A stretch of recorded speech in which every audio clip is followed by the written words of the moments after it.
Hi guys! Welcome back to our channel. So, today is our last day sa Taiwan and i-haul ko ang mga napamili namin. So, isa-isahin natin guys ang aming mga napamili sa Taiwan.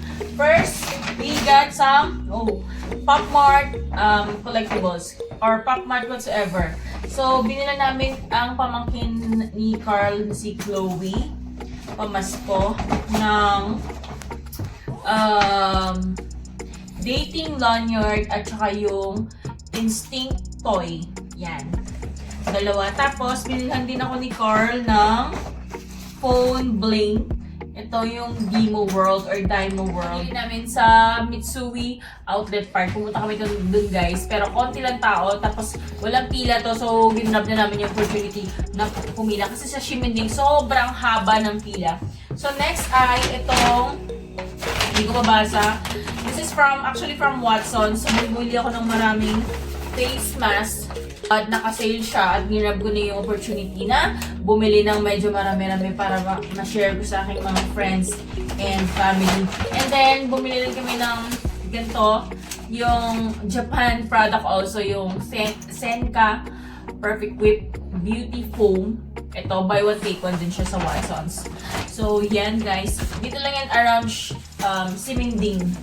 Next ay itong Palladium. So, nakabili si Carl ng shoes. Wala na yung box kasi napunta na sa maleta. So, nakabili rin siya ng Palladium. Ito, parang nasa around 3,000 or 2,800 pesos. Yan guys. Super ganda ng kulay. Ako na nasuot niya na yan. And then, next ay yung Donkey Nest. Nag-donkey kami, guys. At nakabili si Carl ng Gundam! So, yeah. Nakabili siya ng Gundam. Share ko dun sa inyo. 4 na Gundam to, guys. Parang nasa 1,000 plus pesos. 900 NTB. 1,900 pesos? 1,900 pesos. So, almost 2,000 siya, guys. So, meron siyang 4 guys. And then, ako naman, nakabili ako sa Donkey ng chinelas at saka, hindi ko na maalala, may nakabili ako. Tapos, ito, regalo ko kay Carl kasi birthday niya next week, birthdayhan. Ito yung regalo ko sa kanya. Pink sana guys, kaso nga lang hindi siya available. So, I got a yellow, red, na may parang ganito. So, ito yung regalo ko sa kanya from Donkey also. At, mapapansin nyo guys, yung mga Donkey ay may mga presyo pa lang yan. So, makukompare mo talaga yung presyo niya from in Japan and presyo niya sa Taiwan. So, next ay itong famous na Apina sa Sun Mary. So, medyo marami akong nakikitang ganito na bitbit sa Taiwan. Yung packaging nito. So, ito ay pineapple cake. No? Parang pineapple cake. Medyo famous to guys. Medyo expensive siya. Parang 100 NTB or New Taiwan dollars. So, parang nasa 200 pesos yung isa. Buksan ko kaya. Charot. So, ako ito hindi ko ito binamili. Kay Carl to kasi pampasalubong niya sa mga boss na. Medyo expensive nga. Pero guys, kung naghahanap din kayo ng pineapple pie, meron din marami sa tabi-tabi. Mga 50 lang. Ito 100 din. Next, Second Street Buy and Sell. So, this is second-hand store dito sa Ximending at saka sa ibang area. So, nakabili kami ng ilang peraso. Yung iba dito wala na, nasuot na. Itong suot ko, this is from H&M. Tapos nabili ko lang ng 100. Tapos ito, nakabili ako ng blazer. Tapos si Carla, nakabili rin siya ng isang blazer, isang pants. Yan guys, check niyo yung malapit sa area ng Red Cabin Inn. Medyo mura yung mga tinda nila. May mga luxury din sila guys, like bags. Kaso nga lang, kunwari yung nakita ko doon, Prada, nasa 7,000, medyo used na talaga siya. Parang, luxury but kind of abused na siya. Kasi, makikita mo na yung sign of usage niya. So, parang not worth it to spend that much. Yan! And last, ang mga hindi ko pa na-haul ay ihahabol ko na lang. Ang last ay galing kami kaninang Carrefour and nag-grocery kami, nag-additional kami talaga ng 20 kilos for this. Kasi, napansin namin, ang mura ng shampoo at saka conditioner. So, at saka body wash. Kami talaga, we're really fan of body wash. Kasi, ang hirap ng sabon. So, nag-body wash talaga kami. Dati pa, nung na-expose kami sa body wash. So, kami nabili kami na shampoo and body wash. Kasi, mura talaga siya kumpara sa Pilipinas. Katulad nitong Dove na shampoo and conditioner. So, bumili kami ng tigda dalawa.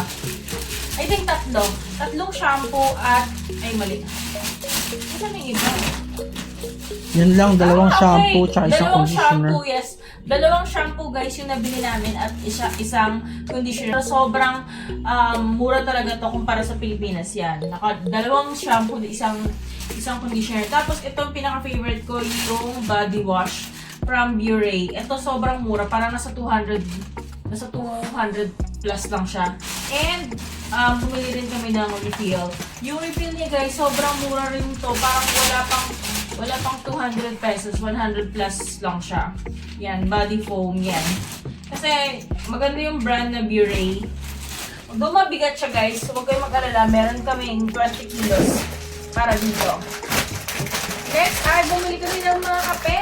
Ito ay ang classic milk tea na drinks. Yan, this is made in Taiwan. Guys, very popular ang Taiwan sa milk tea and mochi. Yan, ito rin made in Taiwan. So, mga kape to guys, ipapamigay lang namin. Siguro, bigyan ko din sila mama, yung dalawang pamilya. Ito, cafe latte.